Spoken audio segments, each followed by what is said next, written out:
Yeah. Trammell, quiet. Voice. It hits. Tough shot. Look at San Diego State's. And the dunk for a rope. They're getting the job done. Trammell. Oh, he is a deadly shooter.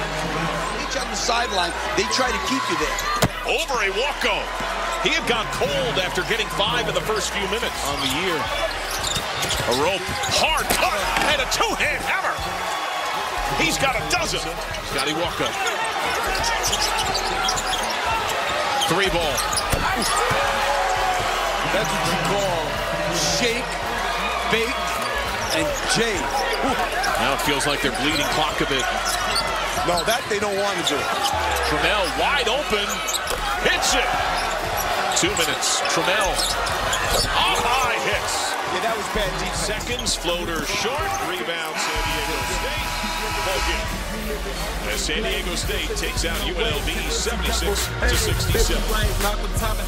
All right, welcome back to another episode of the Sons of Montezuma podcast. It's a Kiss the Rings episode, and today I am joined with, well, you guys better know, it's Mateo San Diego. You can find me at Mateo San Diego on Twitter. But that's not important because today joining me, you cannot stop him. You can only hope to contain him. He is now known for rolling deep in the show again. It's Master Fiend. What's going on, SD Sports Fiend? Hey, what's up, guys? I had to make a little return to the show versus Air Force. Had to help out the boys while the students are on break, so it was a lot of fun. Had a good time down there. It was cool seeing you down there, man. I knew you were making noise and making things happen for the Aztecs, so good on you. Did I tell you what happened to me this weekend? I went to the auto show, and I saw the Broughton twins there. Yeah, so I got a chance to say hello to them, and I told them, I said, look, if you guys get the opportunity, if you ever get the opportunity where one brother has the ball on the break and can throw it up off the backboard to the other brother for a dunk, I said Viejas Arena would just go crazy. It would be absolute nuts if they did that. And so I would love to see it. I don't know if they'll make it happen, but It would be magical. it would. Absolutely magical. It would broaden out the best of them. They seem like really nice guys. How tall are they, man? Like, are they pretty tall? Or Yeah, they're pretty. Yeah, 6'2", 6'3"? at least. And also joining us all the way from East Tahoe, he is not only a basketball aficionado, he is a sandwich aficionado. It's Mike Tortolot. What's the sandwich of the week, Mike? Hey, Mike. What is like a delectable sandwich to start the year, that when it's nice and cold outside and snowing in East Tahoe? What kind of sandwich are you feeling like eating these days? I mean, probably like a barbecue beef melt or something like that, or a cheesesteak like Fiend loves. You know, what is it? A beef dip? Italian beef. Italian beef. There you go. Yeah, there's a couple of Chicago spots up here. Yeah, that would definitely hit the spot. I'm thinking of like a meatball sub. That's a really good choice when it's cold out. Or what about like just a nice, really beautiful grilled cheese on sourdough with like tomato soup and you dip it? Yeah, I do that too. Oh, yeah. My shit always works sometimes, you know? Bro, you said grilled cheese. You had me at grilled cheese. Delicious. Yeah, my wife makes some of the best grilled cheese I've ever had. Smart man, married her for her sandwich making abilities. Yes. Okay, so before we go any further, if you guys are watching this on YouTube, definitely hit the like button and subscribe. Sons of Montezuma, we are on YouTube. The audio version is also on Spotify, iHeart, Apple, TuneIn, anywhere you listen to a podcast. We wrapped up 2022 with our best of episode, guys. We had an amazing season full of interviews on the football and the basketball side. And today is our first episode of the new year. 2023 is here. We are back and it's basketball season. And of course, guys, hey, we got the win. A big thank you to everybody for stopping by at Ale Smith it was on New Year's Eve. So a big thank you to everybody stopping by Ale Smith and checking out our watch party. We had the music going, we had burritos, we had state ales, and it was just a great time. It was kind of rainy outside, so I was a little worried on the turnout. But man, it was a great turnout. I know Fiend was there. Mike refused to fly down for it New Year's Eve. But yeah, it was really good seeing all the Aztec fans. I honestly I didn't expect that good of a turnout me neither. for for the game, and so it's just made the atmosphere so much better. I mean, that we had the game on like 3 different TVs, had it over the loudspeaker, had the DJ Loco there, Levi Loco there. Yeah, that's my big brother. That's true. So yeah, he was turning out the tunes and yeah, just a really good time. I mean, I always love those events. I love meeting Aztec fans that I have never met before. I mean, you would never meet at like Viejas. You get them in a smaller setting, and you can talk basketball and find stuff in common. So it was. Thank you for anyone who came out to that event. Really appreciate the support, and we'd love to do it again sometime. And big shout out to Mike Tortolot for bringing Brandon, the president of AleSmith, onto the show. Good. Yeah, I texted him today. My brother actually was up here. He just left today. He brought me some AleSmith, some state ale and some 394. So I got some of that. And it actually, dude, it snowed 16 hours straight here on New Year's Eve from 9 a.m. until like 1 a.m. That's the most snow I've seen up here. And it's probably the most they've had in a while. I love it. Everybody's like, Fiend's like, you're crazy, man. But being from San Diego, born and raised, and just having that the static weather really is. I know you're getting some weather there, but I love the snow, man. It's fun, man. The kids had fun and watching the game, and snow was coming down with my little nephew and my brother, and got that W. So, I want to talk about that a little bit. But that was a game I was curious about. So we got the W. It was ugly as shit, man. We got it done, dude. I thought it was a thing of beauty. So the Aztecs won 76-67. But I thought it was a great game. It was a very different looking game than I think we've been used to these last few weeks. I mean, 44 points in the first half, and we're thinking like, man, we got some good scoring action going on here. There's a lot of good energy, a lot of good plays, big dunks, a lot of action. Fiend, what is your initial takeaway from the game? Because you were going crazy there with me. I saw you stressing out, getting mad every single time there was a turnover or somebody took a bad shot selection. But come on, this game looked a lot different than what we were used to, right? Yeah, I mean, the ball was going through the hoop in the first half. I mean, we've just been struggling so hard to get a bucket. And, Matt Bradley, I mean, he had himself another game, where he really shot the ball well. Darian Trammell shot the ball really well. I mean, you kind of knew right off the bat when Lamont Butler had that bank in 3, that I'm sure he didn't call bank on. I just had a feeling that it was going to be, our day at the vacation home, and we got the W, and that's all that matters, and I was really excited to see how they played in that first half, and we just came out just firing. And it was way too much for them to come back on us in the second half. 37 wins all time for San Diego State. The Aztecs have dominated UNLV historically, and a large part, right, these last, 20 years since they've been in the conference. At Thomas and Mack, overall, we're 56-32. Actually, 57-32 now. We've won 12 of 13 versus UNLV. 35-15 in Mountain West tournament with 5 titles and 42 wins since 2008, most of any team at any non-home venue in the country in Vegas. I'll tell you what, though.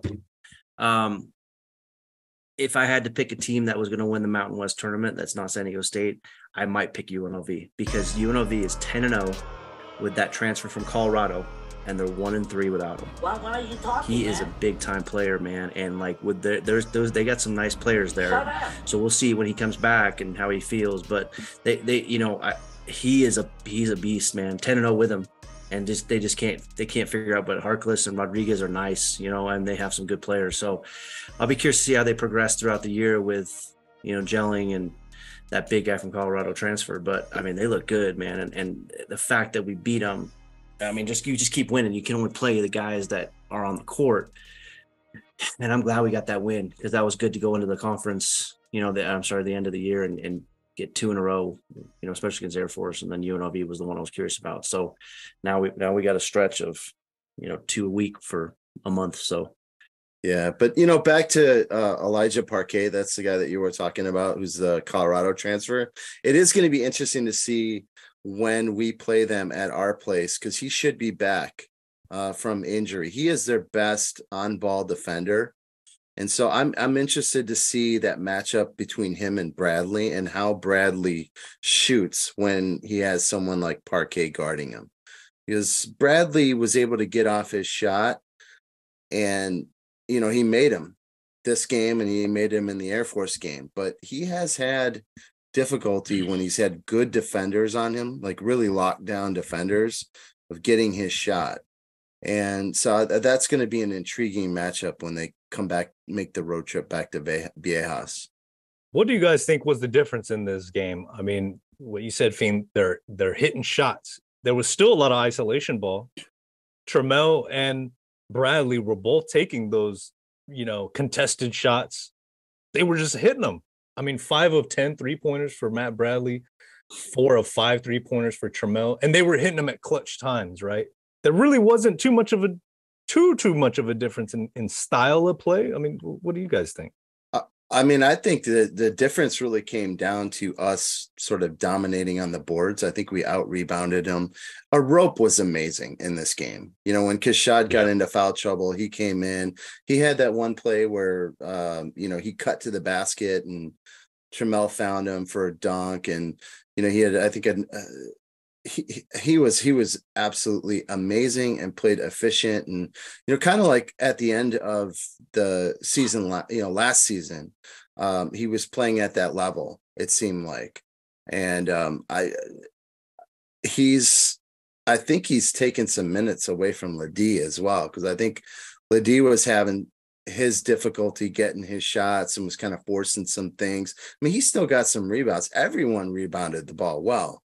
You know, but I think Rope really, really, you know, kind of made his mark in that game. And if he can stay healthy, he's such a smart player and he's such a good defender, and just, he does so many things well. And so I think that was a huge difference in this game. Yeah, I agree. Rope played great. I mean, he just always seems to be where the ball is going to be. He has his great presence of situational awareness where the ball is going to be, and he 12 and 5. I mean, that's huge. We get 12 and 5 from him. I don't know if we're going to lose many games. On how many shots too? 6 of 7. And how many minutes did he play? 23. So he played. I mean, he's definitely, you know, played well. And you know, we had a lot of turnovers. I think we played great defense, and I just don't think they capitalized on the turnovers that they could have. And they just, you know, they shot 36%, 27 from 3. So, you know, we had a lot of turnovers. It's really, I mean, we can't get away with that often, but we shot well. Trammell was 9 of 11, Bradley 6 of 8. We shot the ball well. I'm sorry. Trammell was 4 of 8 and Butler was 4 of 5, but they played, they didn't take advantage of the turnovers, and we took advantage of the opportunities that they didn't take advantage of.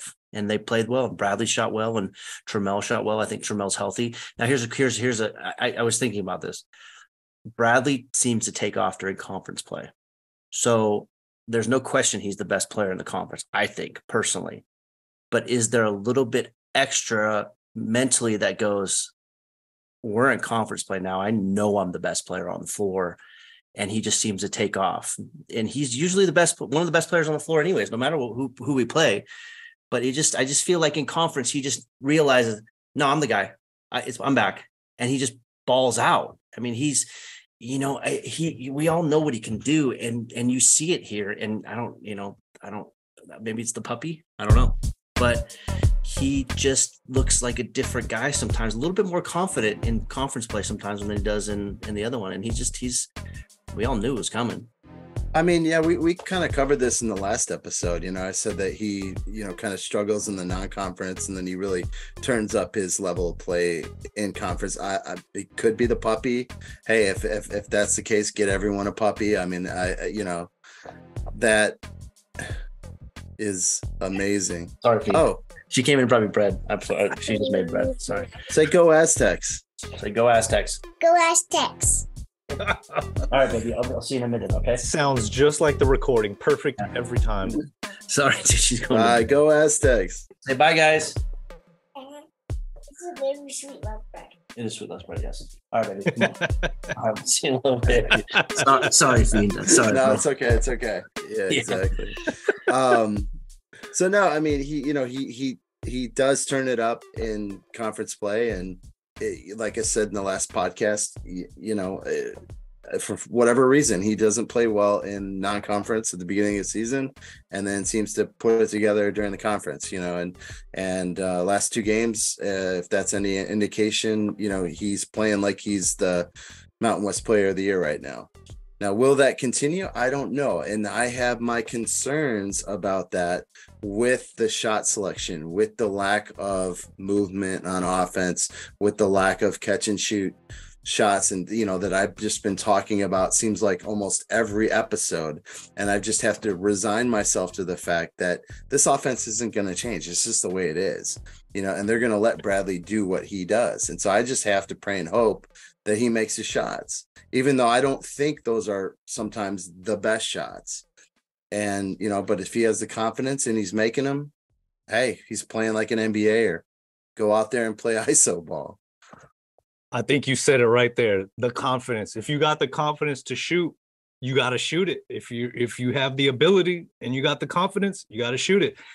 I'm not like the biggest stat guy. I don't really get into the analytics too much, because at the end of the day, ballers are going to ball, and every team needs that one guy on the team. The guy that you need, that guy to pull up, that's going to take the shot, despite what the analytics say, despite how many misses you've had beforehand. In that crunch time, you got to be clutch, especially in the tournament. I mean, we see some remarkable things happen in the tournament that defy all the odds, that defy all of the bad habits or good habits. Some people choke under the pressure. Some people step up under the pressure. So if this is a sign of things to come with Bradley, I'm all for it.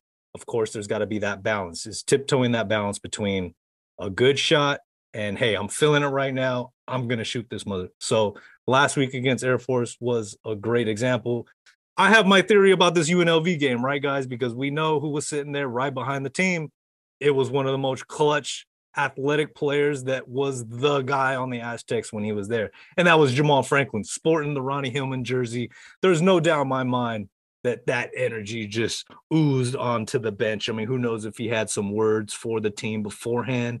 I would like to think so. But playing like Jamal with that winner's mentality is what this team needs. It's what Bradley's going to have to do for the rest of the year if this team is going to, do something and come March. Yeah, and if you look at any team that goes deep in the tournament, they've got at least one pro on their team. Someone who plays like they are capable of playing in the NBA. And we had that in 2011 with Kawhi. We had that in 2014 with X Thames, and hopefully we've got it in 2023 with Matt Bradley. But you're right. You do need that one guy, but you also need, I think, like kind of like we talk about like a Batman and a Robin, you need to have that second guy. And that second guy seems to be Trammell right now. And he's stepping up into that role of being sort of a secondary scorer. And, he takes quite a bit of shots. But he's, like you said, he knocked down some really clutch shots at the end of the game, the threes. But what I love about Trammell the most is his ability to close out games. That's what we were missing last year. You put the ball in his hands in crunch time. That's exactly what we did against UNLV. And he shot 9 of 11 from the line. And you're not coming back when you're getting the ball to your best ball handler, and he's getting fouled and making free throws. Yeah, I agree. I was going to say the same thing. We got two guys, I think Bradley and Trammell. I'm confident with either of them. And, I think one of the early podcasts I said, we need to figure out who's our closer. And I think Trammell is definitely that guy at the line, like X would just go to line or Malachi would go to the line. You just knew. Mitchell, you just kind of knew, all right, this is in the bag. Now, Bradley had a speed bump last year, but I think he's going to fix that. I would be comfortable with him at the line as well. So, it'll be interesting to see how they play, but I think we have two guys who are definitely the alphas, and then a lot of other guys who are also up there, but those are our two leaders with experience. And I mean, they play well. I mean, Mensah didn't have a great game, but he still had 11 rebounds, which is huge. So, I mean, Keyshawn, like I said, he just had a tough game. It happens, what are you going to do? But a rope filled up and Ladie's still, I think, kind of finding his way a little bit. But I think we're finding our way. I mean, we're figuring it out. Their defense is there. It's always going to be there.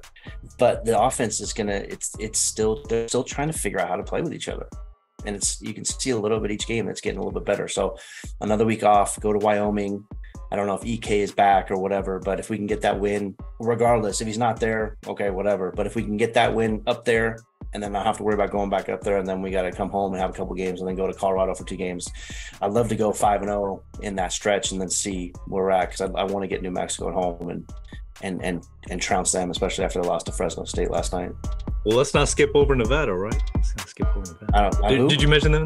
Did you mention them? So let's talk about the Mountain West guys, because as the standings go, I mean, yeah, we're going to face a Wyoming team this Saturday on the road, which I guess, is this a good time to face Wyoming? I mean, they're 0-2 in the conference to start, which isn't a good thing. Nevada's playing pretty good ball. I mean, they're 2-0 in the conference. And then, like you said, Mike, New Mexico, going from undefeated to losing to Fresno the other night. I mean, that was a pretty tough pill to swallow for those guys, man. This Mountain West is starting to shake out exactly how, like, if you want to win the Mountain West is one thing, but if you want to get a high seed, you have to dominate the Mountain West. And that's going to be how it is for the rest of the year. How are we feeling about Wyoming, guys? I think they're undermanned, so you should go in there and win that game. I think you should go in and win the game. Well, and then you got UNR at home here, and who I don't know if UNR's ever won at Viejas. Have they? I don't think they have. Let's not go there, and jinx knock on wood. It's okay. Hey, man, you still. It's on you if we lose. Well, let's hope I'm wrong. We'll see. We'll have. I mean, that San Jose State, I think, is surprising a lot of people, but we'll see how we're at. Let's see where we're at the end of January. We got 1, 2, 3, 4, 5, 6, 7, 8 games or something like that. There's no cupcakes on the schedule in the Mountain West. No, this year not only are you going to get the other team's best shot, but they're good.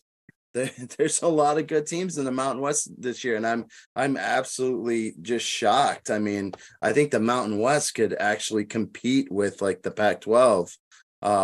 If you line up all the basketball teams, maybe not the very top with like Arizona, UCLA, but the middle of the pack. I mean, the Mountain West would stack up really well against them.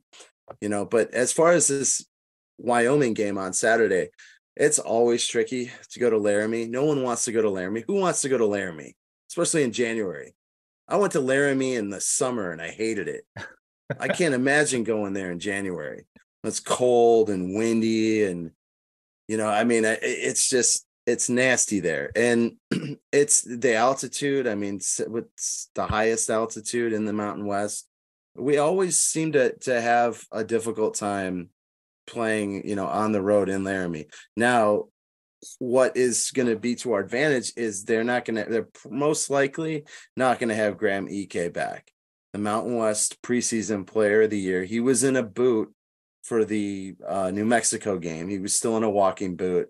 Didn't warm up with the team. So, I mean, even if he does suit up, I mean, how good a shape is he going to be in? How much of a difference is he going to make? I don't know, but I don't anticipate him being back for this game at Wyoming. KenPom thinks that we're going to win, I think, by about 7. I think we should come away with a victory against this team. And if we don't, it's really going to hurt us, because their metrics are really, really bad because of their out of conference play. Yeah, I'll be interested to see how we play against Wyoming, because New Mexico barely beat them, and then New Mexico lost to Fresno State. So I don't know what kind of New Mexico team that actually is just yet. And UNLV and Wyoming, they're 2 different teams that we're going to see at the end of the year. So we'll just keep stacking wins. That's all you can do. Just keep stacking wins, and everything will play out as it'll play out. So beat Wyoming, and then let's focus on moving forward after that. I think our defense is going to keep us in a lot of these games, in the Mountain West. it's just a matter of, can our offense produce enough points? We can't afford shooting performances, where Bradley goes 3 of 14, and then you have another player shoot, 20% from the field. So, I mean, I think the defense will win us a lot of games. But again, it's going to be tough. It's like you said, San Jose State. I mean, there's teams that are just really surprising me. Nevada, I didn't think Nevada would be this good, and they're going to be a handful, for us, I think, next week when we play them. Yeah, I still think our offense is better than last year. Our defense is also might be better than last year. It's so inconsistent though. We're so streaky, you notice that? Yeah. There's games where, like, I mean, you look at was it the Occidental game where we hit all those threes? Kennesaw State, we hit all those threes, and then we can't buy a bucket versus St. Mary's. We can't buy a bucket versus who else? Troy. UC Right, exactly. Are we going to see that consistency, we game in and game out in the Mountain West against teams that are better metrically than some of those teams that we struggled with in the out of conference play? Yeah, it's just wild. They come out and I can't tell if they're playing to their competition or they get too hyped up, or they get, I wouldn't say they get bored, but I mean, they fought Arkansas. They fought Ohio State. They fought BYU. UC Irvine, we knew was going to be a good game because they're a good team. With St. Mary's, they just had a bad break. I think if Trammell was healthy, we'd win that game, but I'm still uncertain about this team in terms of what we actually have and what our ceiling is. I don't think we played our best basketball. What is it going to take, Mike Tortolat, for you to be certain about this team and not be curious anymore about the next? It's consistency. Like Fiend said, just be consistent, keep winning. They've won 4 in a row. They should have beaten St. Mary's, and it is still a little questionable. 20 turnovers. They'll clean that up because Dutch is just not going to allow that. That might be a fluky thing, hopefully. But the UNLV game would be the one I was like, all right, let's see how that is. Wyoming, I expect us to win that game. The next 3 games, Nevada, New Mexico, and Colorado State. That's the gauntlet that I'm really looking at. It'd be interesting if we win the next 2, and then New Mexico comes to town and they lost, but they win the next 2. It's always going to be a good game. And that's going to be a pretty epic game, I think, at home. It'd be raucous. Yeah. To UNLV's credit, I think they're second in the nation in turning teams over. Yeah, they're really good. So they're elite at that. So there's no shame in, we turn the ball over too much for us. But we did it against a team that turns everybody over and does it really well. So I don't think that's going to really be that much of a problem moving forward. I think it's just the fact that UNLV is just so good, at, creating turnovers. Yeah. And they get in those lanes. They get in those passing lanes. And there was some lazy passes. There was quite a few lazy passes that I was just kind of like, guys, especially against that team, because they can get into those passing lanes really quickly, and they just didn't take advantage of the turnovers. So yeah, you're right. I remember we talked about that before, but hopefully that's just a fluky thing. You guys are very serious tonight. Detecting a very serious energy between you two. There's something going. There's something going on. I don't know about. Sober. That's why. All right, well, I mean, unless you guys don't have anything else to add on those, you guys ready for your shot clock questions? You're going to have to take a shot. Whoever loses has to take a shot of... Uh-oh. No, I'm joking. I got Diet Pepsi here. So. A shot of caffeine. Let's see who's bringing their A game tonight with the shot clock questions of the evening. Not all of them are questions, but you each get a chance to take your shot, to shoot your shot.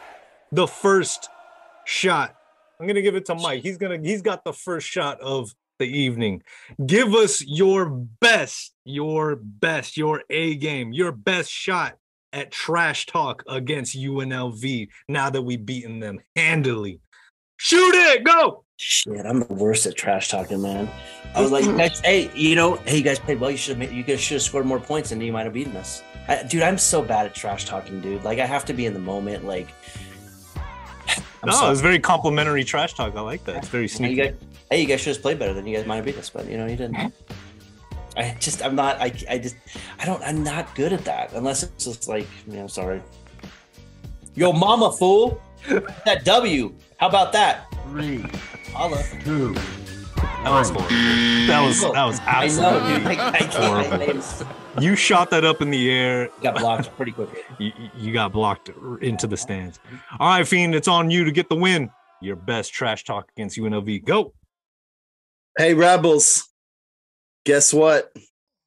It's that time of the month. Rent is due, and I don't want to check that bounces this time. We own your ass, and we're going to continue to get dubs in our vacation home. You better take care of that place. You better keep it nice and shiny for us, because we'll be back. We'll be back in March to inspect the place and give you another L. You cannot have UNLV without that L. Yes. Very disappointed in you, Mike Tortolot. Thought you'd do much better in this round. But Fiend takes the point. All right. Number 2, which is going to now be controlled by Fiend. Who is your MVP of the Aztecs to this point? Fiend, you get the ball first because you hit it first. Go. Oh, my MVP of the Aztecs so far has to go to Matt Bradley. I mean, the way that he's been playing the last couple of games, the way that he played against Ohio State to help us get that win in Maui. He is our leader, and you have to consider him. He gets my vote for MVP. 2, 1. Okay. Mike, who's your MVP? Trammell, without a doubt. I love Bradley, but Trammell is the guy. He missed one game, but that was accidental, I think. And he's leading the team in points and assists, and I believe steals, or he's right there with steals. And he's playing well, and he's consistent. He just, whenever he's out there, and he just is playing well, and he's kind of the quiet. Everybody, gives the notoriety to Bradley, but Trammell is just the quiet assassin who's out there, and he just he shoots, man. And he's like, there's some shots I'm like, oh, and then he's a player, man. And I'm really glad we have him on our team, and I think to me he's our MVP right now, with Bradley a very close second. I like that. A lot of value coming over from Seattle, the way he did, and yeah, he's helped ignite this team. Good answer. Okay, you control the ball, Mike Tortolot. You get the last shot clock opportunity shot of the night. Give us your best trash talk to Wyoming, the Cowboys coming. We're going to Laramie, up in the elevation. You got to bring that road team swagger. What is the team going to be saying to the fans there, all those Cowboys? We're going to come up there, and we're going to take your girls in the cornfields and pour a little sugar in their Dixie cups and throw cow patties at you as we're taking them on the back of our trucks out for that W. And you ain't going to do nothing except wave and be like, hey, we'll see you later. We'll bring them back by tomorrow morning. Yeehaw! Woo! 2, 1. That was a little bit better. I thought that was pretty good. Bringing the heat. All right, SD Sports Fiend, your last Hail Mary shot of the night. Give us your trash talk against Wyoming. Wyoming, you guys think you got a chance against us? I mean, come on, we're coming into your place, and we're gonna treat it just like UNLV. We're gonna own your floor. Problem for you is that you're gonna be walking out that gym, and you're gonna get blasted in the face with cold air, frigid air, and you will suddenly realize again that you are living in Wyoming. You are living in Laramie, and you have to go back to your crappy life in Laramie. You got personal on that one. That was harsh. Oh my God. Man, all right, I gotta give the point to Mike Tortolot on that last one, man. Excellent. Anytime you bring in stealing the Cowboys' girlfriend, that was pretty good. That was pretty good. Top notch trash talk there. I'm surprised none of you guys brought up the fact that UNLV lost their offensive coordinator, Bobby Petrino, after like a month of being there at UNLV. That's football talk. Mike, has he got a car accident or a motorcycle accident? So great. Bean, what are you looking forward to this week? What are you looking for? What's one thing you want to see out of us against Wyoming that you want to see us do better at? I want to see a big game from Lamont Butler. I want to see him hounding their guards. I don't think they handle the ball very well. So I think there's going to be some opportunities to get steals for both him and Trammell. And so I want to see some transition buckets. I'd love to see Keshad Johnson on the trailer, with a little pass to him and, just get like a monster dunk in front of their fans to shut them the hell up. And that would make my night. Well, and a win, of course. Yeah. I want to see Mensa continue to just eat up the boards, just be the big man that we all know he is and continue to be that imposing defensive figure that just helps this defense kind of do what it does. Yeah. I want to see Mensa have a good game. He's played well, but offensively, just points wise, he hasn't had the greatest, but defensively he's still there. But I'd like to have him have like a 12-12 game sometime here soon. I think it's gonna happen. But he may dominate too. He may dominate with this, lack of size without having EK in the lineup. Yeah, I could see that definitely. That'd be nice. I'd like to see him get off, kind of get rolling here. And Ladie, I don't. He'll come around. I just, I don't know if he's pushing or what, but he's still active on the boards. You know, he's working hard. So yeah, I just would like to see him maybe not force as much on the offensive and let the shots come to him. It seems like he's just trying to do too much there to get his shot. But I think that there could be some opportunities for all of our big guys down low to, really get some buckets. Yeah, agreed. All right. Well, the Aztecs go to Wyoming, Laramie, Wyoming this Saturday, 1 o'clock. That's Pacific time, correct? 1 o'clock Pacific. Yeah, 1 o'clock Pacific time. Okay, and that will be on CBS, big CBS, if I'm not mistaken. The Ocho. The Ocho. Yeah. Channel 8 in San Diego. I think it was John Schaefer posted about the ratings for the New Year's Eve game. It was on CBS versus UNLV. They were really good. Like CBS. Almost a million viewers, I think, for a college basketball game that was aired the same time as the national semifinal in football. What a wild game that was. Both of those games were wild, man. Those are good games. I'll be curious to see how TCU plays against Georgia. Georgia's just a beast, man, but we'll see. All right, thank you guys for joining. Make sure you are liking and subscribing on YouTube, Spotify, Apple. Gotta say all those different outlets, right? Because you gotta be able to know that we're out there. So hopefully we'll have another watch party very soon. If not a watch party, we'll be welcoming Mike Tortolot back to the confines of Viejas Arena very soon this month. Looking forward to that. So definitely give him a follow on Twitter. And yeah, sonsofmontezuma.com, guys. Go Aztecs. Go Aztecs. Go Aztecs. I'm gonna try and watch Coming to America before I come down. Process, locking up opponent. Fans all tasting. Sweet 16, no Fab 5 here. We got the Fab 15. Everybody contribute. Getting us to the dream. Dreams become reality. Reality and win. We came time ready. Welcome to my gym where the